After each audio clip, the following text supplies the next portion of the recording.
కృపా ప్రేమ గల తండ్రి, జీవనాల దేవాన్ని బంగారు కథలు కొందనాలు స్తోత్రాలు చెల్లించుకుంటూ వస్తున్నాను తండ్రి. మహోన్నతుడు మహాగణుడు నైనా పరిశుద్ధుడైన తండ్రి, దేవానీతిమంతుడైన దేవుడు ప్రభువానికి ఎంతో వందనాలు చెల్లించుకుంటూ వస్తున్నాం. అదే కాల సమయంలో ప్రభు ఇంతవరకు కూడా పాటల ద్వారా మనం స్థుతించి గణపరచడానికి ప్రభు మీరు ఇచ్చిన సమయాన్ని బట్టి ఇక వేలాది వందనాలు స్తోత్రాలు చెల్లించుకుంటూ వస్తున్నాం తండ్రి. పాటల ద్వారా నీ నామాన్ని స్థుతించి గణపరచడానికి ప్రభు, ఆరాధించడానికి తండ్రి, నీ నామాన్ని కొనియాడడానికి ప్రభు మీరు ఇచ్చిన సమయాన్ని బట్టి నీకు ఎంతో వందనాలు చెల్లించుకుంటూ వస్తున్నాం తండ్రి. దేవా ఇంతవరకు కూడా ప్రభు నాయన మీరు తోడుగా ఉంటూ వచ్చినందుకే మీకు వందనాలు చెల్లించుకుంటూ వస్తున్నాం. మిగిలిన సమయాన్ని కూడా దేవా మీరు జ్ఞాపకం చేసుకుంటారండి తండ్రి. మీ యొక్క పరిశుద్ధ లేఖనాల ద్వారా మీరు మాట్లాడుతురామని ప్రార్థిస్తున్నాను తండ్రి. సహాయించండి. ఆది వాక్యము దేవుని వాక్యము దేవుడు ఎండని సెలవిచ్చినట్టుగా మీరు వాక్యమైన దేవుడు కనుక ప్రభు అనే యొక్క పరిశుద్ధ లేఖనాల ద్వారా మీరు మాట్లాడుతున్నామని ప్రార్థిస్తున్నాను తండ్రి. మీరు మాట్లాడుతున్నప్పుడు ఆత్మీయ చెవులు కలిగి ప్రభు వినటానికి, గ్రహించడానికి ప్రభు మా యొక్క కళ్ళను తండ్రి, మా చెవులను మీరు తెరువు చేస్తున్నామని ప్రార్థిస్తున్నాను తండ్రి. ఆత్మ చెప్పు సంగతులు చెవిగలవాడు వినుగా కానీ సెలవిచ్చినారు. ఆత్మీయంగా చెవులు కలిగి ప్రభా తండ్రి దేవాన్ని మాటలు వినటానికి, గ్రహించడానికి ప్రభా సహాయించి మా దృష్టి, మా గమనము ప్రభా తండ్రి మీ వైపు చూడడానికి ప్రభా మీరే సహాయపడుతున్నామని ప్రార్థిస్తున్నాం తండ్రి. దేవా నిలబడుతున్నాను కూడా జ్ఞాపకం చేసుకుని బలహీనరాలని ప్రభా తండ్రి, ఎన్నిక లేనివట్టి దాన్ని, యోగ్యత లేనివట్టి దాన్ని, మంచితనం లేనివట్టి దాన్ని ప్రభా నీ ప్రజల మధ్య నిలబడటానికి కూడా నేను యోగ్యాలను కాదు ప్రభా మీరు కనికరించండి తండ్రి. దేవా కృప చూపించండి తండ్రి. నీ యొక్క లేఖనాల ద్వారా మీరు మాట్లాడుతారమని ప్రార్థిస్తున్నాం. ఇంకా నువ్వు రావాల్సిన వారు ప్రభా నా తండ్రి ఉంటున్నారు తండ్రి, వారితో కూడా మీరు మాట్లాడుతారమని ప్రార్థిస్తున్నాను తండ్రి. దేవా నా ప్రభా నీ సన్నిధికి నీ మాటలు వినడానికి ప్రభా ఆశతో, ఆసక్తితో ప్రభా రావడానికి సహాయించండి. ఇంకా ఆయా పనులు చేసుకుంటున్న వారు కూడా జ్ఞాపకం చేసుకుని త్వరగా వారి పనులు ముగించుకొని నీ సన్నిధికి వచ్చే విషయంలో కృప చూపుతారమ్మని ఈ సమయం ఎంతో ఆశీర్వాదకరంగా, దీవెనకరంగా దేవా చేరువచ్చిన వాళ్ళందరినీ కూడా జ్ఞాపకం చేసుకుని, కుటుంబాన్ని కూడా జ్ఞాపకం చేసుకోమని మీకు ఎంతో వందనాలు చెల్లించుకుంటూ నీ లేఖనాల ద్వారా మీరు మాట్లాడుతారమని, మాతో మీరు మాట్లాడని ప్రభా మా జీవితాన్ని సరి చేసుకోవటానికి, నీ కొరకు ఎలాగ జీవించాలనో, బ్రతకాలను ప్రభా అనే యొక్క లేఖనాల ద్వారా మీరు మాట్లాడుతారమని మీకు ఎంతో వందనాలు చెల్లించుకుంటూ యేసుక్రీస్తు పరిశుద్ధమైన ఘనమైన అత్యున్నతమైన నామములో స్తుతించి ప్రార్థిస్తున్నాం తండ్రి. ఆమేన్.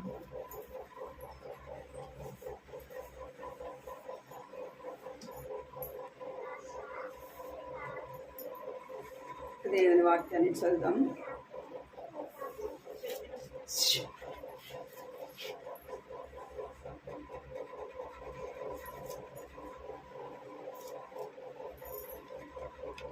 రోమారాసిన పత్రిక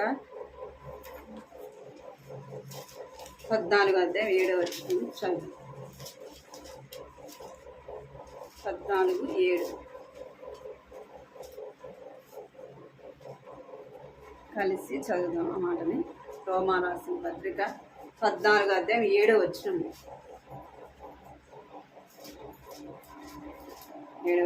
చదువు. మనలో ఎవడును తన కోసము బ్రతకడు, ఎవడును తన కోసము చనిపోడు. మనము బ్రతికినను ప్రభువు కోసమే బ్రతుకుచున్నాము, చనిపోయినను ప్రభువు కోసమే చనిపోతున్నాము. కాబట్టి మనము బ్రతికినను చనిపోయినను ప్రభువు వారమై ఉన్నాము.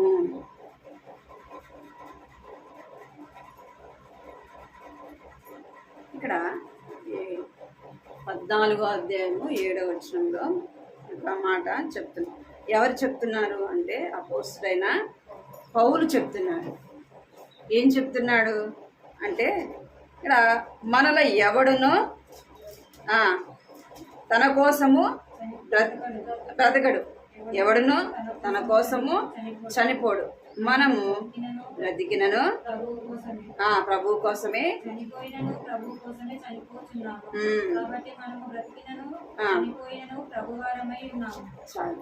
ఇక్కడ ఒక తీర్మానం కదా, ఏమిది తీర్మానం అన్నమాట. ఇదే తీర్మానం అంటే మనము బ్రతికినను ప్రభు కోసమే, చనిపోయినను ప్రభు కోసమే. అంటే మనం బ్రతికినా ఎవరి కోసం బ్రతకాలా? ప్రభు కొరకే బ్రతకాల. మనం చనిపోయినా ఎవరి కోసం చనిపోవాలా? ప్రభు కొరకే అంటే ఒక తీర్మానంతో కూడిన జీవితం. మనము దేవుని బిడలముగా మనలో ఎలాంటి జీవితం ఉండాలా? ఒక తీర్మానంతో కూడిన జీవితం జీవించాల. ఏదో అందరిలాగా మనం బ్రతికినామంటే బ్రతికినాం, చచ్చిపోయినామంటే చచ్చిపోయినాం కాదు కదా. మనం ఎవరము అంటే ప్రత్యేకింపబడిన వారము, దేవుని యొక్క ప్రజలము, దేవుని యొక్క జనము కదా. మనం ఎవరము అంటే విలువ పెట్టి కొనబడిన వారు. దేంతో కొనబడిన వారము అంటే యేసు ప్రభు యొక్క రక్తం ఇచ్చి మనల్ని ఏం చేసినాడు, విలువ పెట్టి కొన్నాడు. మనం ఊరికే ఒట్టిగా వచ్చినామా? ఒట్టిగానే రక్షించినాడు యేసు ప్రభు. మీరు రక్షింపబడంటే రక్షించినాడు. ఎలా రక్షించినాడంటే ఆయన అంటే మనలను ప్రేమించి మన కొరకు ఏం పెట్టినాడు, ఆయన ప్రాణము పెట్టినాడు. ఆయన స్వరక్తం ఇచ్చి కొన్నాడు. ఏదైనా ఒక వస్తువు మనం కొంటే ఏం చేస్తాం, డబ్బులు ఇచ్చి కొన్న దానికి ఏముంటుంది, విలువ ఉంటుంది. అదే ఒట్టిగా ఇస్తే ఉంటుందా? దాన్ని లెక్క చేయం మనం కదా, ఊరికే ఇచ్చిందా. అదే మనం డబ్బులు పెట్టుకుంటే ఏం చేస్తాం, మన పిల్లలు కూడా అంటే ఇదేమైనా ఒట్టిగా వచ్చిందా, ఏం చేస్తున్నాం, డబ్బులు పెట్టుకున్నారా, కష్టపడి సంపాదించుకున్నదిరా అంటాం కదా. అంటే దానికి ఏముంది, విలువ ఉంది. దాన్ని మనం ఏం చేస్తాం, భద్రంగా చూసుకుంటాం. మనము ఎవరము అంటే విలువ పెట్టి కొనబడిన వారము. ఎందుకు కొన్నాడు, ఆయన కొరకు మనలను కొన్నాడు. అలాంటి మనం ఎలాగుండాలి, ఆయన కొరకు ఎలాగ జీవించాలా, రోసము లేకుండా కదా, అలాగ జీవించకూడదు. మనం ఎలాగ బ్రతకాలంటే తీర్మానంతో కూడిన బ్రతకాలి. అందుకే పౌలు అంటున్నాడు, పౌలు నేను చనిపోయినా ప్రభు కొరకే, నేను బ్రతికినా ప్రభు కొరకే. అంటే ఒక తీర్మానం. తన లోకంలో జీవించినప్పుడు చెప్పినాడు ఆ మాట, చెప్పలే. ప్రభు నమ్మకమునకు ఆ మాట చెప్పలే. ఎప్పుడు చెప్తున్నాడంటే దేవుణ్ణి నమ్మినాక ఆ మాటలు చెప్తున్నాడు. నేను చనిపోయినా ప్రభు కోసమే చనిపోతా. ఒకవేళ నేను బ్రతికుంటే ఎవరి కొరకు బ్రతుకుతా, ప్రభు కొరకే నేను బ్రతుకుతా. నేను లోకం కొరకు కాదు కదా, మనుషుల కొరకు కాదు. ఎవరి కొరకు కాదు, నేను లోకం కొరకు కాదు, మనుషుల కొరకు కాదు. నేను బ్రతికినా చనిపోయినా నేను ఏమైనా కూడా ఎవరి కొరకు బ్రతకాలా, దేవుని కొరకే బ్రతకాలా. అందుకే ఒక మాట రాయమండి, బ్రతుకుట ప్రభు కొరకే బ్రతకాల, బ్రతుకుట చనిపోవుట లాభము అంటాడు. ఎవరి కొరకు చనిపోతే, దేవుని కొరకు చనిపోతే ఏముందంట, లాభము. ఇక్కడ పౌలు చెప్పినట్టుగా ఒక తీర్మానంతో కూడిన జీవితము. మనం కూడా ఎలాంటి జీవితం జీవించాలా అంటే తీర్మానంతో కూడిన జీవితం జీవించాలి. అందుకే రూతు చెప్తుంది, రూతు గ్రంథం 1వ అధ్యాయము 16వ వచనం. రూతు 1వ అధ్యాయం 16వ వచనం. రూతు గ్రంథం 1వ అధ్యాయం 16వ వచనం చదవండి.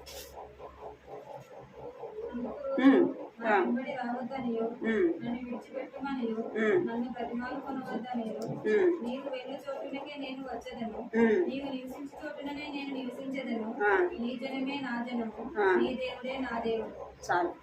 ఏమంటుంది, రూతు ఒక తీర్మానము చేస్తుంది కదా.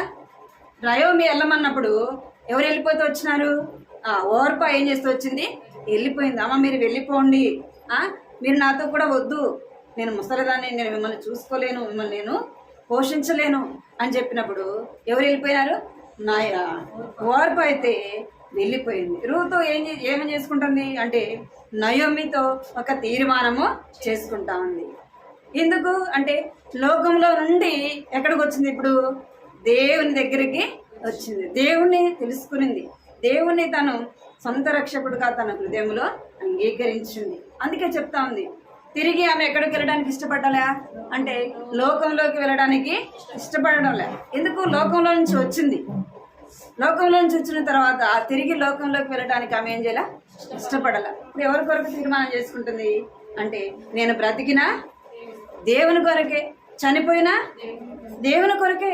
అందుకే అంటుంది, నువ్వు నన్ను రావద్దని చెప్పొద్దు, నేను నీ జనమే నా జనము, నీ దేవుడే నా దేవుడు. అంత అవసరం ఏముంది.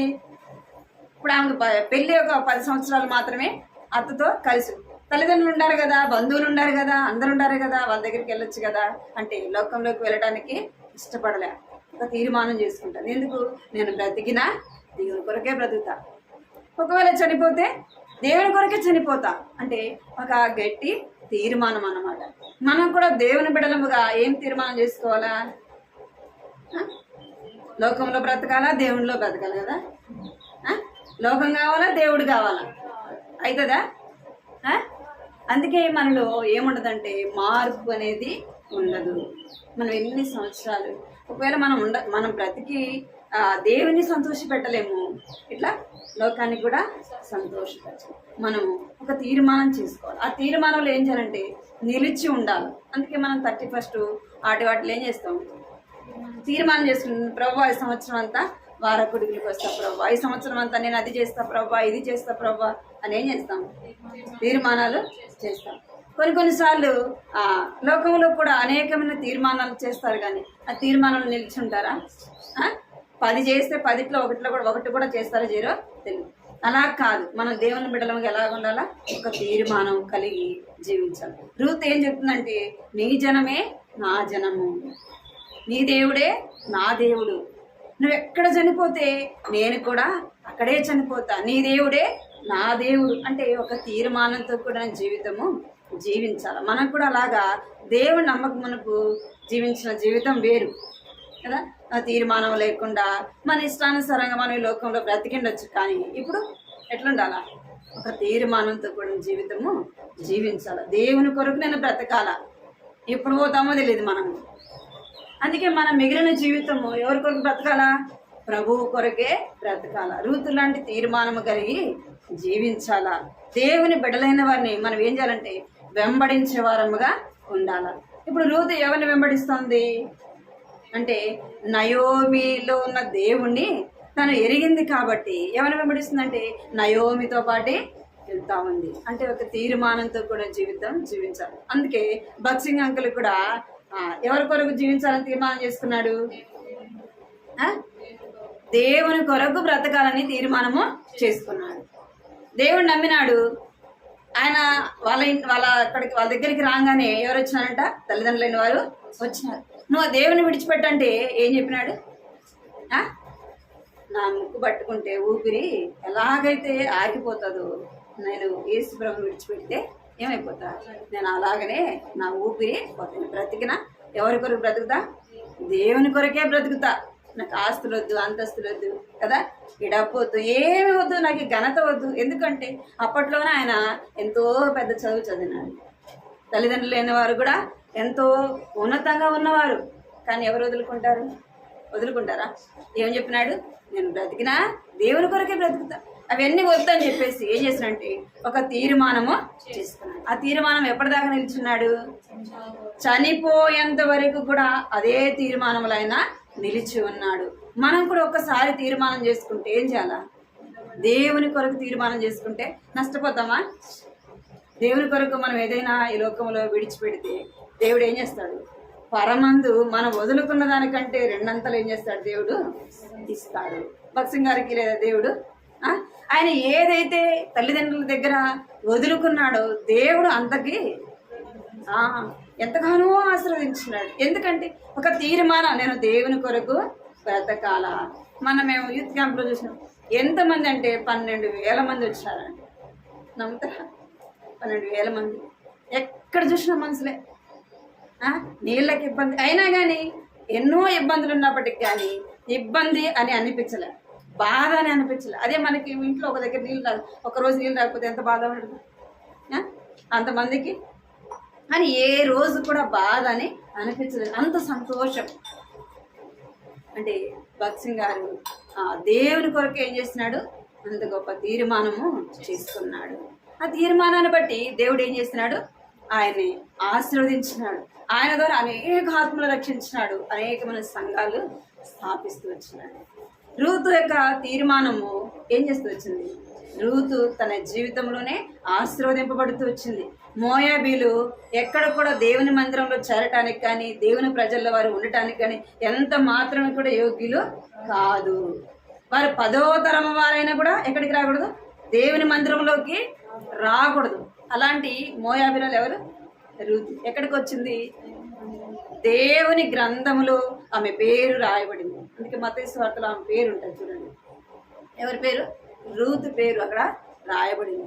ఎందుకంత ఆధిక్యత, ఎందుకంత ఘనత అంటే ఆమె చేసుకున్న తీర్మానము. మనకు కూడా ఎలాగుండాలా, అలాంటి తీర్మానంతో దేవుని కొరకు బ్రతకాల. తీర్మానం చేసుకున్నప్పుడు కొన్ని నష్టపోవాల్సి వస్తుంది, కానీ నష్టపోయిన వాటిని దేవుడు ఏం చేస్తాడు? ఆశీర్వాదంగా మారుస్తాడు. చూడండి, 2వ రాజులు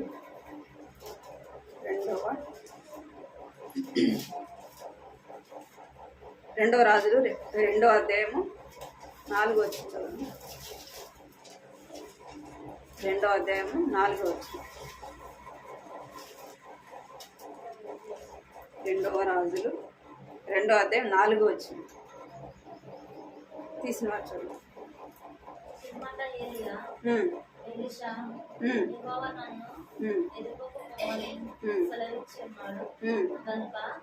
దయచేసి ఇక్కడ ఉండమని ఎలీషాతో అనగా, అతడు యెహోవా జీవంతోడు నీ జీవంతోడు నేను నిన్ను విడువనలేదు గనుక వాళ్ళిద్దరు ఎరికోకు ప్రయాణం చేశారు. 6వ వచనం. ఎరికో అంతటా ఏలియా, యెహోవా నన్ను యోర్దానుకు పొమ్మని సెలవిచ్చున్నాడు గనుక నీవు దయచేసి ఇక్కడ ఉండమని ఎలీషాతో అనగా, అతడు యెహోవా జీవంతోడు నీ జీవంతోడు నేను నిన్ను విడువనని చెప్పాను కనుక వారిద్దరు ప్రయాణమే సాగలేదు. ఇక్కడ ఎవరు కనబడుతున్నారంటే ఏలియా కనబడుతున్నాడు, ఎలీషా కూడా కనబడుతున్నాడు. ఏలియా దేవుని దగ్గరకు కొనిపోబడుతున్నప్పుడు తన స్థానంలో ఎవరిని సిద్ధపరుస్తున్నాడు అంటే ఎలీషాను సిద్ధపరుస్తున్నాడు. ఎలీషాను సిద్ధపరిచినాడు, ఎలీషాని తీసుకొని వచ్చినాడు. ఎలీషాని తీసుకొని వచ్చినాక ఎలీషాతో చెప్తున్నాడు, దేవుడు నన్ను రమ్మంటున్నాడు, నువ్వు ఇక్కడ ఆగిపో అంటున్నాడు. నన్ను యోర్దాను దగ్గరికి నన్ను దేవుడు రమ్మంటున్నాడు, ఇక్కడ ఆగిపో అంటే ఇక్కడ ఎలీషా చెప్తున్నాడు, యెహోవా జీవముతోడు నేను నిన్నేం చేయను, విడిచిపెట్టను. ఏం కావాలి నీకు అంటే నీవు పొందిన ఆత్మలో నాకు 2 అంతలు కావాలా. నువ్వు చేసిన కార్యాలు ఏవైనా కావచ్చు, నేను ఎన్ని చేయాలా? 2 అంతలుగా చేయాలా. ఒకవేళ నువ్వు చేసిన పరిచయలో నువ్వు 1 అంత చేస్తే నేను ఎన్ని అంతలు చేయాలా? 2 అంతలు చెయ్యాలా. అదే నాకు కావాలి. ఆ ఆశీర్వాదము నాకు వచ్చేంత వరకు నేనేం చేయను, నువ్వెక్కడికి పోయినా ఏం చేయను, నేను నిన్ను విడిచిపెట్టను అంటున్నాడు. అంటే ఎలీషా కూడా ఎలాంటి వాడు అంటే ఎంతో ధనవంతుడు. ఎలీషా ఎవరు? ఎంతో ధనవంతుడు. 12 అరకలు పెట్టి పొలాన్ని దున్నిస్తున్నాడంట. అంటే ఎంత ఎంత ధనవంతుడై ఉండాలా. తను కూడా పని చేస్తున్నాడు. నేను దేవుడు పిలుస్తున్నాడు రా అని ఏలియా చెప్పంగానే ఎలీషా ఏం చేస్తున్నాడు? వాటిని అక్కడ విడిచిపెట్టి ఏం చేస్తున్నాడు? దేవుని కొరకు వచ్చినాడు. దేవుని కొరకు వచ్చి దేవుని కొరకు ఒక తీర్మానం చేసి నాకేం కావాలా? 2 అంతలు నువ్వు పొందిన ఆత్మలో 2 అంతలు నాకు కావాలా అంటే ఎలీషా ఏం చేస్తూ వచ్చినాడంటే ఏలియాని విడిచిపెట్టకుండా వెంబడిస్తూ వచ్చినాడు. ఏలియా దేవుడు తీసుకుపోయిన తర్వాత ఎన్నంతల ఆత్మ వచ్చిందంటే ఎలీషాకి 2 అంతల ఆత్మ వచ్చింది. అంటే ఒక తీర్మానం, ఏదైనా సరే నేనేం చేయను, విడిచిపెట్టను. ఇప్పుడు నయం ఏం చెప్తుంది? రూతు నయంకి ఏం చెప్తుందంటే నేను నిన్ను విడిచిపెట్టను, నీ జనమే నీ దేవుడే నా దేవుడు. ఇప్పుడు ఎలీషా కూడా ఏం చెప్తున్నాడు ఏలియాతో? నేను నిన్ను విడిచిపెట్టను. మనం కూడా ఎలాంటి జీవితం జీవించాలంటే తీర్మానంతో కూడిన జీవితము జీవించాలి. అనేకసార్లు మనం తీర్మానం చేసుకుంటాం, కానీ ఆ తీర్మానంలో మనం ఏం చేయము, నిలిచి ఉండము. తీర్మానంలో ఏమై ఉండాలా? నిలిచి ఉండాలా. దేవుని కొరకు నిలిచి ఉండాలా. దేవుడు ఏం చేస్తాడంటే ఒకవేళ మనము దేవుని కొరకు రోషంగా పౌరుషంగా మనం ఉండాలన్నప్పుడు కొన్ని పరిస్థితులు ఎలాంటివి వస్తాయి? ప్రతికూలంగా ఉంటాయా? ప్రతికూలంగా కొన్ని ఉండవు. కానీ అలాంటప్పుడే మనం ఏం చేయాలంటే దేవుని కొరకు నిలిచి ఉండాలా. ఎవరి తీర్మానం ఇది? రూతు యొక్క తీర్మానం. దేవుని బిడ్డలమైన మనం కూడా తీర్మానంతో కూడిన జీవితము జీవించాలి. ఏదో బ్రతికినామంటే బ్రతికినాం కదా, నేను దేవుని బిడ్డనుగా చెప్పుకుంటే సరిపోదు. ఏమై ఉండాలి? మనలో తీర్మానము ఉండాలి. దేవుడు నన్ను గురించి కూడా ఏం చెప్పాలా? నా బిడ్డ కదా, నా కొరకు రోషంగా జీవించింది, నా కొరకు పౌరుషంగా జీవించింది, తీర్మానంతో కూడా జీవితం జీవించింది. పౌలు చెప్పినట్టుగా బ్రతుకుట ప్రభు కొరకే, చచ్చిపోయినా ప్రభు కొరకే. మనం చెప్పగలం ఆ మాట. మనం ఏం చెప్తాం? బ్రతికుంటే నా పిల్లల కొరకే, చచ్చిపోతే ఏం చేయలేదు. కదా. మనం ఏమంటాం అంటే పౌలు అలాగే చెప్పట్లా, తను ఒక తీర్మానంతో దేవుని కొరకు జీవించిన. రెండో వ్యక్తి చూద్దాం, 1 సమూయేలు 12:23.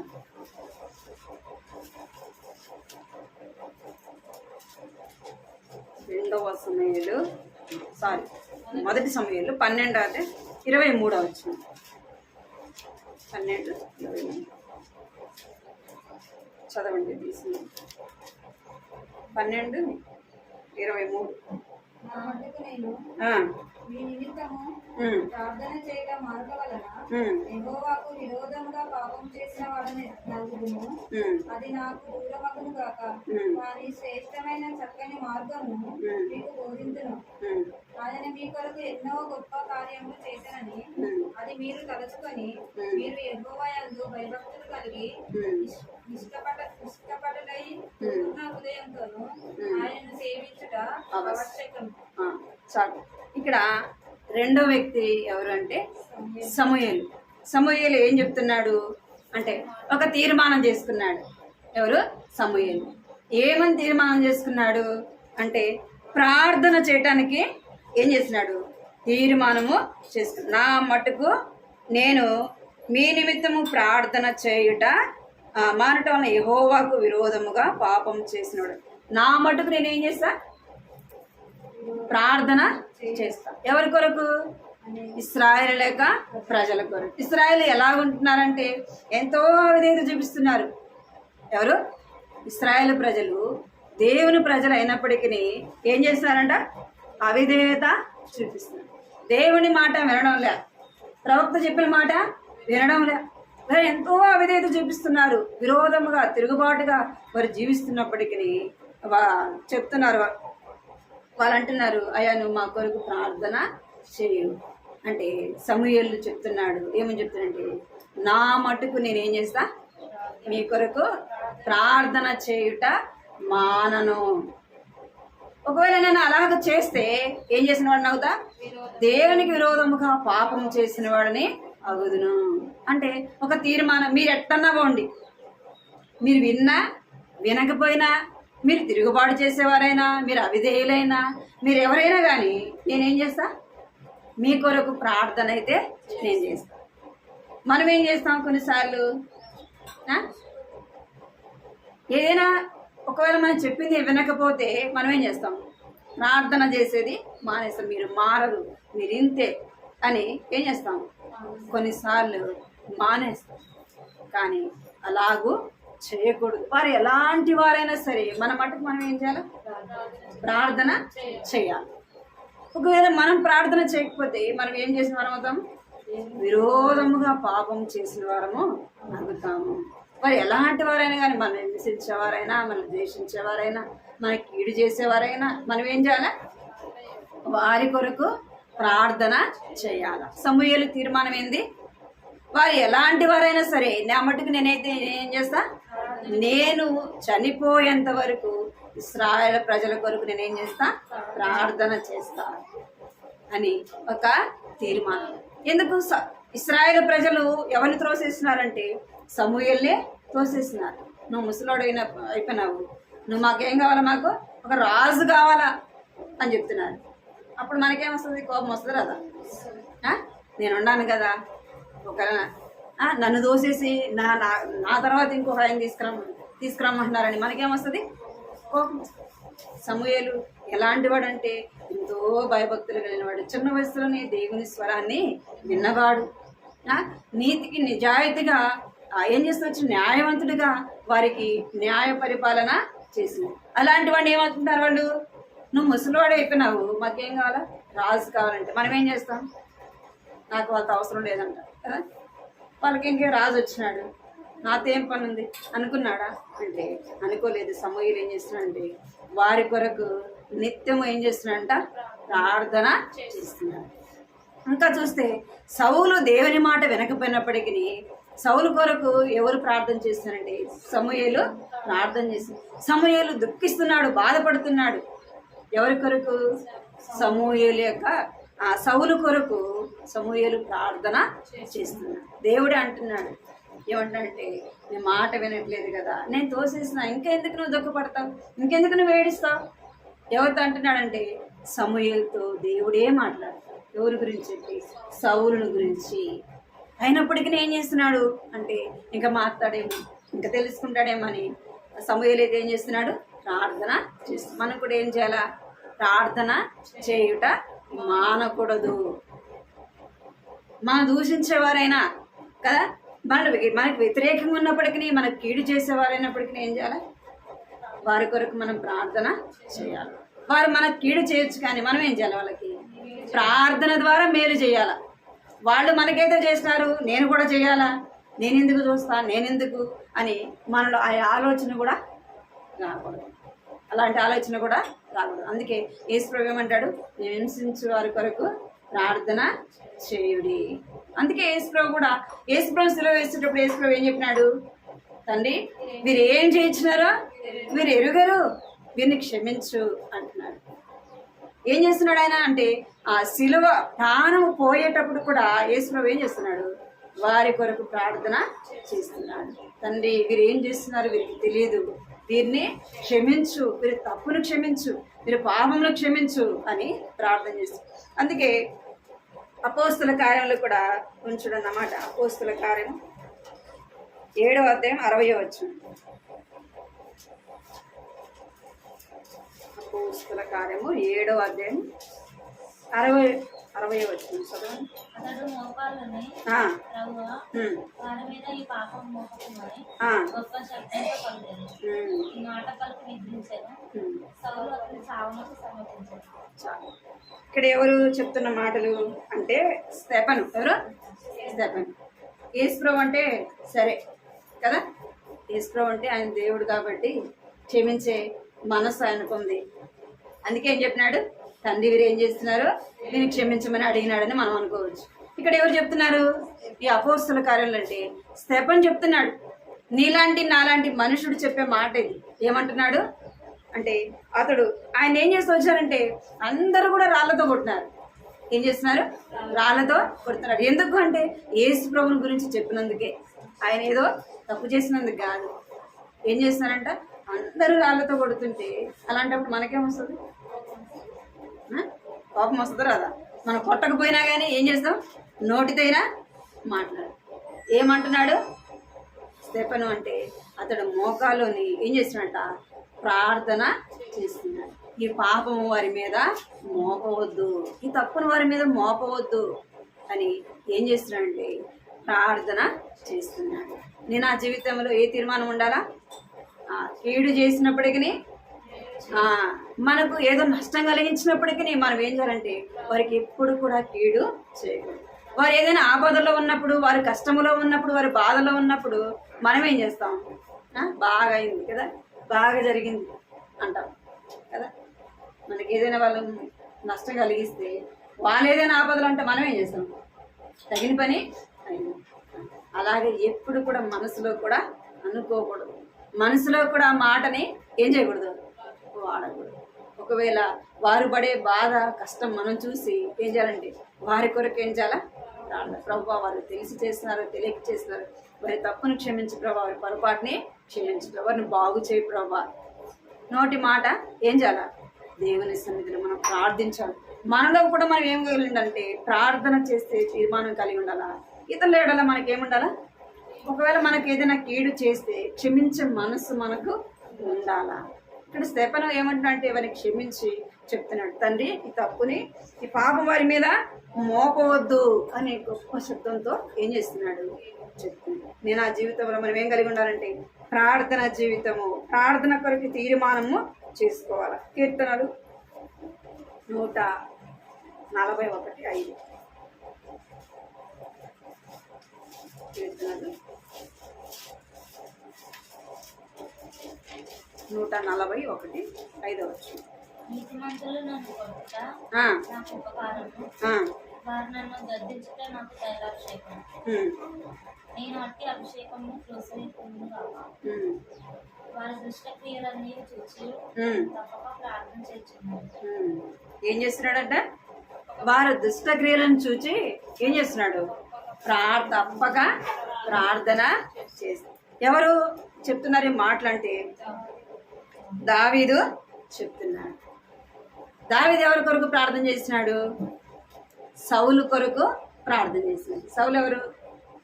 దావీదుకి మామ. ఎవరు? దావీదుకి మామ. దావీదు ఎన్నోసార్లు సౌలు ఏం చేస్తూ వచ్చినాడు? దావీదుని చంపాలని చూస్తున్నాడు, తరుముతూ వచ్చినాడు.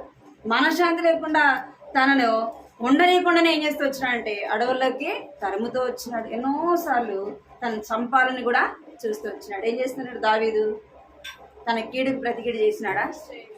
సౌలు దావీదుకు దొరికినప్పటికీ ఏం చేస్తున్నాడు?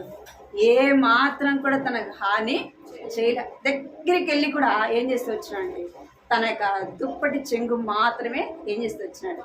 కత్తిరించుకొని వచ్చినాడు. నీళ్ళ బుడ్డి మాత్రమే. ఎందుకు తీసుకొచ్చినాడంటే గుర్తు కొరకు తీసుకొని వచ్చినాడు. నువ్వు దొరికినప్పటికీ నేనేం చేయలేదు, నిన్ను చంపలేదు. చూసిన దావీదు ఏం చేస్తున్నాడు అంటే శత్రువు అయినప్పటికీ ఏం చేస్తూ వచ్చినాడు? ప్రార్థన చేస్తూ వచ్చినాడు. సౌలు కొరకు దావీదు ప్రార్థన చేస్తూ వచ్చినాడు. దేవుని బిడలముగా మన జీవితంలో ఏం కలిగి ఉండాలా? దేవుని కొరకు బ్రతకడానికి రూతు వలె తీర్మానం చేసుకోవాలి. దేవుని బిడలమైన మనము దేవుని కొరకు జీవిస్తున్న మనము ఏం చేయాలంటే రెండో తీర్మానం ఏంది? ప్రార్థన చేయాలా. ప్రార్థన చేయడానికి తీర్మానం చేసుకోవాలా. ఎప్పుడు కూడా మనం ప్రార్థన చేసేది ఏం చేయకూడదు? మర్చిపోకూడదు. ప్రార్థన ఏమై ఉండాలి? మనకి ఊపిరై ఉండాల. ప్రార్థనే మనకు అన్నము నీళ్ళై ఉండాలి. అర్థమైందా? అన్నం నీళ్ళు తినకపోతే ఏమైపోతాం? నీరసం వస్తుంది. అర్థమైందా? మనకు నీరసం వస్తుందంటే మనకి తెలిసిపోతుంది కదా. ఒకరోజు అన్నం తినకపోతే నీరసం వస్తుందంటే మనకి ఎవరు చెప్పాలి? ఏం తెలిసిపోతుంది? నేను రాత్రి అన్నం తినలే, అందుకే ఏమవుతుంది నీరసం వస్తుందని ఎవరైనా చెప్తేనే తెలుస్తుందా? మనకే తెలిసిపోతుంది. ప్రార్థన చేయకపోతే మనకేం కావాలా? అరే నేను రాత్రి ప్రార్థన చేయలేదు, నిన్న ప్రార్థన చేయలేదు, అందుకే నా జీవితంలో ఇట్లా ఉంది, లేదా కుటుంబంలో ఇలాగుంది, ప్రార్థన చేయలేదు కాబట్టి ఇలాగుంది. ఎందుకే మనం ఏం చేసుకోవాలా? ప్రార్థన చేసేది ఎప్పుడు కూడా మర్చిపోకూడదు. ఏం చేసేది? ప్రార్థన చేసేది ఎప్పుడు కూడా మర్చిపోకూడదు. అది ఒక భాగము. అర్థమైందా? అదొక భాగం అనమాట. అన్నం నీళ్ళు ఒకవేళ ఒక రోజు లేకపోయినా ఏం కాదు. మోషే ఎన్ని రోజులు ఉన్నాడు? సియోను పర్వతం మీద ఎన్ని రోజులు ఉన్నాడంట? 40 రోజులు ఉంటూ వచ్చినాడు. ఏం తినకుండా, నీళ్ళు తాగకుండా, అన్నము తినకుండా. ఎలా ఉంటూ వచ్చినాడు అంటే ప్రార్థన ఏం చేస్తూ వచ్చినాడు? ప్రార్థన చేస్తూ వచ్చినాడు. మన కుటుంబంలో ఏదైనా సమస్య ఉంది, ఏదైనా ఉంది అంటే మనకేం గుర్తు రావాలా? ప్రార్థన. నేను చేయలేదు కాబట్టే ఈ సమస్య వచ్చింది, చేయలేదు కాబట్టే నాకు పరిస్థితి లాగుంది, అందుకే ఏం చేయాలా? ప్రార్థన చేయడానికి తీర్మానము చేసుకోవాలి. అందుకే రేయి మొదటి జామున లేసి ఏం చేయాలా? ప్రార్థన చేయాలి. యేసుప్రభువు కూడా ఏం చేస్తూ వచ్చినాడంట? పెందల కాడ ఏం చేస్తూ వచ్చినాడంట? ఆయన ప్రార్థన చేస్తూ వచ్చినాడు. ప్రార్థన చేసేది ఎప్పుడు కూడా మర్చిపోకూడదు. మన ప్రార్థనే మన కుటుంబానికి కంచె లాంటిది. మన బిడ్డలకు కావచ్చు, మన కుటుంబానికి కావచ్చు, మన భర్తకు కావచ్చు, బయటికి వెళ్ళి మన కుటుంబం చుట్టూ కంచెలాగా ఉండాలంటే ఏముండాలా? ప్రార్థన. అందుకే ప్రార్థన చేసేది ఏం చేయాలా? తీర్మానము చేసుకోవాలి. ప్రార్థన ఉంది అంటే ఏముండాలా? ప్రార్థనకు ముందు ఉండాలి. ప్రార్థనకు ముందు స్థానము ఇవ్వాలి. ఫంక్షన్ల కంటే పోతాం, పోతాం. పెళ్ళిళ్ళు జరుగుతున్నాయి, ఏదైనా జరుగుతుందంటే ఏం చేస్తాం? అందరం పోతాం. అదే ప్రార్థన ఉందంటే ఏమొస్తుంది? ప్రార్థన పోతే కదా. ప్రార్థన పోతే ఏమొస్తుంది? అదే ఫంక్షన్కి పోతే నలుగురిలో ఉండొచ్చు కదా, ఎంతో సంతోషంగా గడిపి రావచ్చు. ప్రార్థనకు పోతే ఏం సంతోషం ఉంటుంది? ఉండదు కదా. అందుకే ప్రార్థనకి ఎంతమంది వస్తారు? ప్రార్థనకి ఎక్కడైనా సరే చాలా తక్కువ ఉంటారు. ప్రార్థన విలువను గుర్తిరిగిన వారే ఏం చేస్తారు? ప్రార్థనకి. ప్రార్థన విలువ ఎరగని వారు ఏం చేస్తారు? ఏం పోతాం ప్రార్థనకి, సమయం ఉన్నా కూడా. ఒకవేళ సమయం ఉన్నా కానీ ఇంట్లో ప్రార్థన చేయము. ఏం చేయాలా? ప్రార్థన చేయడానికి తీర్మానము చేసుకోవాలా. రెండోది సమూహలాగా మనం ఏం చేయాలా? ప్రార్థన చేయడానికి తీర్మానము చేసుకోవాలి. ఈ రోజు నుంచి ప్రభువా నేను ఏ రోజు కూడా ప్రార్థన చేయట మానను అని ఏం చేసుకోవాలా? ఒక తీర్మానము చేసుకోవాలి. ప్రార్థన దేవుని నీ కొరకే బ్రతుకుతాను ప్రభువా అని రూతు లాంటి తీర్మానము చేసుకోవాలి. దేవుని బిడలముగా రక్షింపబడినాక దేవుని కొరకు బ్రతకకపోతే ఎందుకు? దేవుని బిడలమని చెప్పుకొని కూడా ఎందుకు ప్రయోజనము? రూతులాగా తీర్మానము చేసుకోవాలి. మూడోదిగా యెహోషువ 24:15 24:15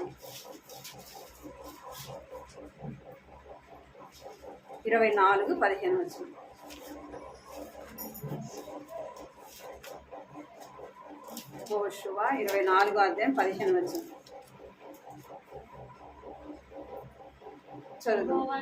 యెహోవాను చదువు. మీ దృష్టికి కీడని తోచిన ఎడల మీరు ఎవరిని సేవించదరో, నది అద్దరిని ఇతరులు సేవించిన దేవతలను సేవించదరో, అమోరీయుల దేశంలో మీరు నివసిస్తున్నారే వారి దేవతలను సేవించదరో నేడు మీరు కోరుకోరు. మీరెవరిని సేవింపకోరునను నేను నా ఇంటి వారిని యెహోవాను సేవించడం అనేది. ఎవరు చెప్తున్నారు ఈ మాటలు? యెహోషువ చెప్తున్నాడు. ఏమని చెప్తున్నాడంటే అక్కడ ఇశ్రాయేలు ప్రజలతో చెప్తున్నాడు. ఏమని చెప్తున్నాడంటే యెహోవాను సేవించుట మీ దృష్టికి కీడని తోచినడలా మీరు ఎవరిని సేవించదరో నది అదరిన దేవతలను మీరు సేవించదరో. ఎవరిని సేవించదరో అది మీ ఇష్టం కదా, మీ ఇష్టం. మీరు ఎవరిని సేవిస్తారు. అయితే నా మట్టుకు నేనైతే ఏం చేస్తాను? నేను నా ఇంటి వారను ఏం చేస్తాను? యెహోవానే సేవిస్తాను. మీ ఇష్టం. మీరు ఎవరిని సేవిస్తారో అది మీ ఇష్టమే, మీరే తీర్మానం చేసుకోండి. నేనైతే ఏం చేస్తా? యెహోవానే. తను ఒకడే చెప్తున్నాడు ఆ మాట. ఏమంటున్నాడు? నేనును నా ఇంటి వారను. తను ఒక్కడి గురించి చెప్పలే. నేనును నా ఇంటి వారము యెహోవానే సేవించదము. అక్కడ మనం ఏం గుర్తు చేసుకోవాలంటే మనం మాత్రమే దేవుని ఇంటికి వచ్చి సరిపోతుందా? ఏం చేయాలి? మనతో పాటు మన పిల్లలు ఉండాలి. అర్థమైందా? ఏం చేయాలి? ఏరి మీ పిల్లలు ఏరి మరి ఇప్పుడు మీ పిల్లలు ఏరక్క అంటాడు. అడగచ్చు మీ పాప ఏదక్క అని. చెప్తున్న మాట ఎందుకు నేను చెప్తున్నానంటే అక్కడ యెహోషువ ఎవరి గురించి చెప్తున్నాడు? నేనును. మరి యెహోషువ ఒకటే జీవిస్తే చాలు కదా. ఏమంటే నేనును నా ఇంటి. మనతో పాటు ఎవరు ఉండాలా? మన పిల్లలు ఉండాలా. మన పిల్లలు చిన్నప్పటి నుంచే దేవుని మందిరానికి తీసుకొని వచ్చేది నేర్పించాలి. చిన్న వయసులోనే దేవుని వాక్యాన్ని వారికి వినిపించాలి. అర్థమైందా? మీరు చెప్పలేరు, చెప్పే దగ్గరికి ఏం చేయాలా? మీ పిల్లల్ని తీసుకోవాలి. ఒకానొక సమయం వచ్చినప్పుడు దేవుడే వారితో ఏం చేస్తాడు? వాక్యం ద్వారా మాట్లాడతాడు. ఎంతో వాక్యం వినొచ్చు, కానీ దేవుడి కార్యం జరిగించడానికి ఒకే ఒక మాట చాలు. అర్థమైందా? ఎన్నో వినొచ్చు వాళ్ళు, కానీ సమయం వచ్చినప్పుడు దేవుడు ఏం చేస్తాడు? ఒకే వాక్యం ద్వారా వారితో మాట్లాడు. పోయినసారి మేము మద్రాసుకి వెళ్ళాం కదా మీటింగ్కి. అప్పుడు 3 రోజులు అయిపోయింది. 4వ రోజు అక్కడికి పోయినప్పటి నుంచి నాకు ఎంతో ఇబ్బంది అనిపిస్తుంది. అబ్బా ఎందుకు వచ్చినాం అసలుకి? అప్పుడు ఆరోగ్యం కూడా సరిలేదు. ఎందుకు వచ్చినామబ్బా, ఎందుకు వచ్చినాము ఎంత ఇబ్బందిగా ఉంది కదా అనిపిస్తుంది నాకు. 4వ రోజు సాయంత్రము నైట్ మీటింగ్ చెప్తుంటే వీళ్ళేమేం చేసినంటే రక్షణ కొరకు ఎత్తినాడు. నేను చూస్తాను వెనకాల కూర్చొని. అది పిల్లలందరూ ఎత్తినారు, వీడు కూడా ఎత్తినాడు. ఏమంటే అందరూ ఎత్తినారు, వీడు కూడా ఎత్తినాడు అని నేను గమ్మగా ఎత్తినాను. ఎంతసేపు అందరు దించారు కానీ వీడు దించలే. కార్డు తెచ్చి ఇచ్చేంత వరకు దించలే. అంటే రక్షణ తీర్మానం కొరకు కార్డులు ఇస్తారు. ఆ కార్డు తీసుకొని వచ్చి ఇచ్చినాక అప్పుడు చేతించినాడు, రాసి ఇచ్చినాడు రక్షణ కొరకై అని ఇచ్చినాడు. సరే నేను అడగల. మళ్ళా రోజు మేము ఇంటికి వచ్చేటప్పుడు అక్కడ ఉన్న సేవకుడు అన్న చూస్తాను అన్నాడు. పైన కూర్చుని పిలిచినాడు. ఎందుకు నువ్వు రాత్రి అంతసేపు చేయి ఎత్తినావా? ఎందుకు ఎత్తినావు? అందరు ఎత్తినారని ఎత్తినా? లేదంటున్నాను. మరి ఎందుకు ఎత్తినా అంటే దేవుడు నాతో మాట్లాడాడు. ఏ వాక్యం ద్వారా మాట్లాడాడు అనగానే ఆ వాక్యం చూపించినాడు అనమాట. ఈ వాక్యం ద్వారా దేవుడు నాతో మాట్లాడినాడు అంకుల్ అని చెప్పింది. నాకు అనిపించింది, నాకు ఇబ్బంది అని అనిపించింది, కానీ దేవుడు ఏం చేసినాడు, వాడితో దేవుడు మాట్లాడినాడు. అంటే మనం చేసింది ఏమైనా ఉందా? మరి మనం సేవకులం కదా. అంటే దేవుడు మన ద్వారానే మాట్లాడడం లేదు, మనం దేవుని ఇంటికి తీసుకొని వస్తే దేవుడు ఏం చేస్తాడు, దేవుని వాక్యం ద్వారా మాట్లాడు. తెలుసాక పోయినసారి బీబీఎస్కి హైదనగర్కి పోతే రక్షణ తీర్మానం, పోయినసారి యూత్ క్యాంపులో నేను బాప్తిని తీసుకుంటాను చెప్పింది, కార్డు రాసిచ్చాను. వాళ్ళు ఏమన్నారు అంటే నేను ఎందుకు చెప్తున్నాను అంటే మన పిల్లల్ని ఎక్కడికి తీసుకుని రావాలా, దేవుని ఇంటికి తీసుకుని. నేనే కాదు, నా ఇంటి వారందరూ కూడా ఎక్కడ ఉండాలా, దేవుని ఇంటిలో ఉండాలా. నేనే కాదు దేవుని సేవించేది, ఎవరు సేవించాలా, నా ఇంటి వారందరూ కూడా దేవుణ్ణి సేవించాలి. నేనే స్తుతించడం కాదు, నా ఇంటి వారందరూ కూడా ఏం చేయాలా, ఆదివారం రోజు ఎక్కడ కనపడాలా, నా దేవుని ఇంట్లో కనబడాలా. ఎంతమంది వచ్చినా ఎన్ని ఉన్నా పిల్లల్ని ఏం చేయాలా, దేవుని ఇంటికి మన పిల్లలను దేవుని ఇంటికి మనము తీసుకొని రావాలి. దేవుడు ఏం చేస్తాడంటే కార్యం జరిగిస్తాడు. అందుకే యెహోషువ అంటున్నాడు, నేనును నా ఇంటి వారము ఏం చేస్తాము, యెహోవానే సేవిస్తాము. కుటుంబముతో చెప్తున్నాడు, కుటుంబముగా ఎవరిని సేవించాలా, దేవుణ్ణి సేవించాలి. అందుకే చూడండి అపోస్తుల కార్యం 10వ అధ్యాయం, అపోస్తుల కార్యం 10వ అధ్యాయం 2వ వచనం చూడండి. అపోస్తుల కార్యం 10వ అధ్యాయం 2వ వచనం చదవండి. ఇంటి వారందరితో కూడా దేవుని యందు భయభక్తులు గలవాడై ఉండి ప్రజలకు బహుధర్మం చేయొచ్చు, ఎల్లప్పుడూ దేవునికి ప్రార్థన చేయబడు. చాలు. ఇక్కడ ఎవరు చెప్తున్నారంటే కొర్నేలు. ఎవరు? కొర్నేలు. తాను ఎలాగున్నాడంట, తను ఒక్కడే కాదు, తన కుటుంబం అంతా కూడా ఏమైందంట, దేవుని యందు భయభక్తులు కలిగి ఉన్నారు. అంటే వారు ఇంకా అప్పటికి రక్షింపబడలేదు, కానీ నామకార్థంగానే ఉంటూ వచ్చినారు. నామకార్థంగా ఉన్నప్పటికీ ఏం కలిగి ఉన్నాడంటే దేవుని యందలి భయభక్తులు కలిగి ఉన్నాడు. కుటుంబం అంతా కూడా ఏం చేస్తున్నాడంట, కుటుంబం అంతా కూడా దేవుని యందలి భయభక్తులు కలిగి ఉన్నాడు. అయితే 24వ వచనం రాయబడింది, చదవండి.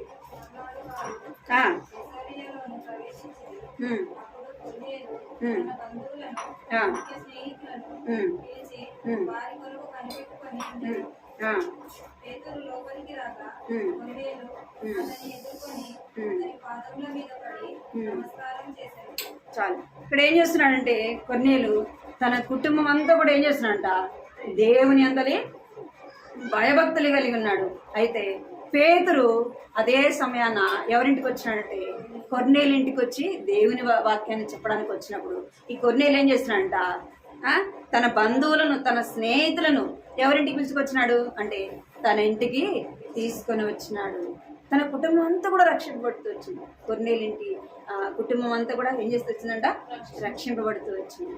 మనమే ఒక్కళ్ళమే కాదు, ఎవరు ఉండాలా, కుటుంబం అంతా కూడా ఎక్కడ ఉండాలా, దేవుని ఇంటిలో కనబడాల. అందుకే 16వ అధ్యాయంలో కూడా మాటలు ఉంటాయి చూడండి.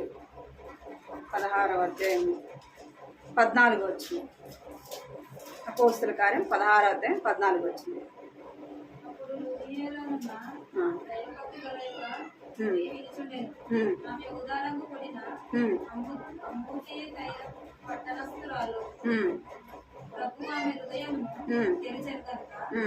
చెప్పిన మాటలందు లక్ష్యం ఉంచెను. ఆమెయు ఆమె ఇంటి వారును బాప్తిసం పొందినప్పుడు ఆమె నేను ప్రభువునందు విశ్వాసం కలదానని మీరు ఎంచితిరి నా ఇంటికి వచ్చి ఉండుమని వేడుకొని మిమ్మల్ని బలవంతము చేశారు. చాలు. ఇక్కడ కొర్నేలు యొక్క ఇంటి వారందరూ కూడా ఏం చేస్తున్నారు, దేవుని అందలి భయభక్తులు కలిగి ఉంటూ వచ్చినారు. తన కుటుంబం అంతా కూడా ఏం చేయబడుతూ వచ్చిందంటే రక్షింపబడుతూ వచ్చింది. ఇంకెక్కడ ఎవరు, లూదియా. ఈ లూదియా ఎలాంటి స్త్రీ అంటే గోదావరంగు పొడి అమ్ముకున్నాడు, ఒక వ్యాపారం చేసుకున్నాము. ఈమె కూడా ఎలా ఉందంటే దేవుని అందలి భయభక్తులు కలిగిన స్త్రీగా ఉంది. అక్కడ దేవుని మాటలు చెప్పబడుతున్నాయని విన్నప్పుడు పౌలు అక్కడ వాక్యం చెప్తా ఉంటే ఏం చేస్తూ వచ్చిందంట, దేవుని వాక్యం వినట ద్వారా తన హృదయం ఏం చెప్పబడిందంట, తెరవబడుతూ వచ్చింది. దేవుని మాటలు మన వింటే ఏం చేస్తాడు దేవుడు, ఒకానొక సమయం వచ్చినప్పుడు మన హృదయంలో కార్యం చేస్తాడు. ఈ హృదయంలో కూడా ఏం కలిగింది, రక్షణ కార్యము జరిగింది. తన మాత్రమే రక్షింపబడిందా అంటే అక్కడ ఏం రాయబడింది? తన ఇంటి వారందరూ కూడా రక్షింపబడి ఏం చేస్తూ వచ్చారంట? వారందరూ కూడా బాప్తిసం తీసుకుని వచ్చారు. అందుకే అపోస్తుల కార్యం ఇదే అధ్యాయంలో 31వ వచనంలో రాయబడింది చూడండి. అందుకు వారు ప్రభు అయిన యేసునందు విశ్వాసం ఉంచుము, అప్పుడు నీవును నీ ఇంటి వారును రక్షణ పొందెదరని చెప్పి. ఇది ఒక వాగ్దానం. ఏముంది? వాగ్దానం అన్నమాట. నీవు రక్షింపబడితే నీ ఇంటి వారందరూ కూడా ఏమొస్తుంది? రక్షణ. ఎవరి ద్వారా? నీవు చేసే ప్రార్థన ద్వారా. నువ్వు అందుకే ఏం చేయాలా? దేవుని కొరకు బ్రతకడానికి రూతు వలె తీర్మానం చేసుకోవాలి. సమూయేలు లాగా ఏం చేయాలా? అందరి కొరకు, ఏదో మన నచ్చిన వారి కొరకు కాదు. మనం ఏం చేస్తాం? మన నచ్చిన వాళ్ళ కొరకే చేస్తాం. మన ఇంట్లో వాళ్ళ కొరకే మనం ప్రార్థన చేయాలి. నేను ఉంటా ప్రార్థన, కానీ ఇంట్లో ఉన్న వాళ్ళ కొరకే ఏం చేయరు. అది ఎంత మాత్రం దేవుడు మెచ్చుతాడా? నువ్వు ఊరందరి కొరకు ప్రార్థన చేసి నీ ఇంట్లో వాళ్ళ కొరకు ప్రార్థన చేయకపోతే దేవుడు మెచ్చుతాడా? ఎప్పుడు కూడా శత్రువు అనేవారు ఎవ్వరు కూడా లేదు. ఎవరి శత్రువు అంటే మనకు విరోధం ఎవరు కలుగజేసేది అంటే సాతానే. మనకే చేసేది ఎవరు? సాతాను. మనం బాగుండడం ఎవరికి ఇష్టం లేదు? మనం ఐక్యతగా ఉండడం కదా, మనం సంతోషంగా ఉండడం, మనం అందరం కలిసి ఉండడం ఎవరికి ఇష్టం లేదు? సాతానికి ఇష్టం లేదు. అందుకే ఏం చేస్తాడు? మనకే పెడతాడు. అందుకే మనం అలాగా ఉండకూడదు. మనం ఏం చేయాలా? సమూయేలులాగా, ప్రభువా నేను ఈ రోజు నుంచి అందరి కొరకు ప్రార్థన చేస్తాను. నువ్వు అందరి కొరకు చేస్తున్నావు, నీ కొరకు అందరూ నీ కొరకు ప్రార్థన చేస్తారు. అర్థమైందండి? మనం అందరి కొరకు. ఇప్పుడు నేను ఉన్నాననుకోండి, సంఘంలో ఉన్న కుటుంబాలందరి కొరకు నేను ప్రార్థన చేశాను. నా కొరకు ఎవరు చేస్తారు? సంఘంలో ఉన్న వారందరూ ప్రార్థన చేస్తారు. అర్థమైందా? అలాగా మనం ఏం చేయాలా? సమూయేలులాగా ఏది ఏమైనా ప్రభువా నేను ఈ రోజు నుంచి ప్రార్థన చేయటానికి తీర్మానం చేసుకున్నాం. మనం ఏం చేయాలా? తీర్మానం చేసుకోవాలి. మూడో వ్యక్తి ఎవరు? యెహోషువ ఏం చేస్తున్నాడు? నేనును నా ఇంటి వారము యెహోవానే సేవించే. ఊరెట్టన్నా పోని, అది వాళ్ళ ఇష్టం. నీ ఇష్టం, నా ఇష్టం కాదు. ఇప్పుడు నేను చెప్పింది వింటారా? నేను ఇది చేస్తాను, నువ్వు కూడా ఇదే చేయండి, చేస్తారా? చేయరు. అందుకే చెప్తున్నాడు యెహోషువ, మీ ఇష్టం, మీరు ఏమైనా చేసుకోండి. అద్దరునున్న దేవతలను పూజిస్తారో, మిమ్మల్ని విమోచించిన దేవుని మీరు సేవిస్తారు, అది మీ ఇష్టం. అయితే నా మటుకు నేనును నా ఇంటి వారం యెహోవానే సేవించను. ఇక్కడ కొర్నేలు కూడా ఏం చేస్తున్నాడంటే ఇంటి వారితో కూడా ఏం చేస్తున్నాడంట? అందరూ కూడా దేవుని అందరి భయభక్తులు. లూదియా కూడా ఏం చేస్తూ వచ్చాడు? లూదియా కూడా తన ఇంటి వారు అందరూ కూడా రక్షింపడ్డారు. అందరూ కూడా బాప్తిసం తీసుకున్నారు. అందుకే దేవుడు చెప్తున్నాడు, నీవు రక్షింపబడితే నీ ఇంటి వారందరూ కూడా రక్షణ పొందుతారు. భక్సింగ్ అంకులు దేవుడిని నమ్ముకున్న తర్వాత వారింట్లో అందరూ నమ్ముకున్నారంట దేవుడిని. అందరూ కూడా ఆయన వద్దన్నారు, కానీ తర్వాత అందరూ కూడా దేవుడు నమ్ముకున్నారు.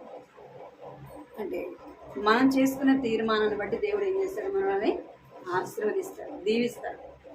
అలాంటి దేవుని కొరకు మనము తీర్మానంతో కూడిన జీవితము జీవించాలి. 31 వచ్చింది, తీర్మానం చేసుకున్నాం, మళ్ళీ అయిపోయింది, మళ్ళీ 31 వచ్చింది, మళ్ళీ తీర్మానం అట కాదు. ఏం చేయాలా?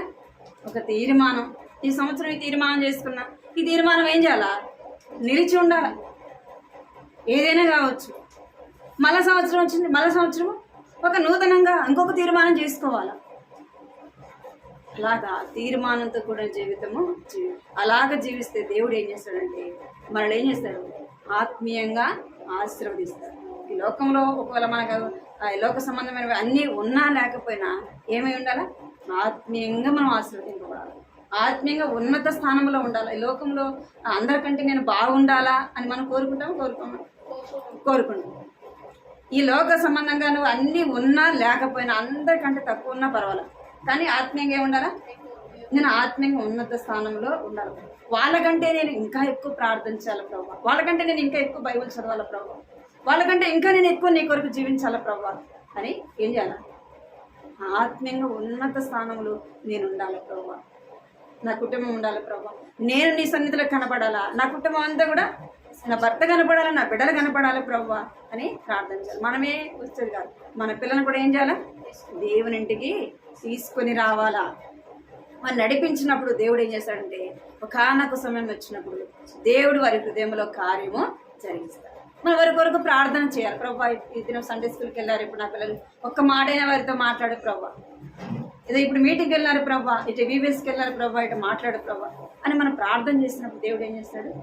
కార్యము జరిగిస్తాడు. అలాగా తీర్మానంతో కూడిన జీవితము దేవుని కొరకు జీవించడానికి, విన్న వాక్యాన్ని సారంగా జీవించడానికి దేవుడు సహాయపడినట్లు ప్రార్థన చేసుకుంది.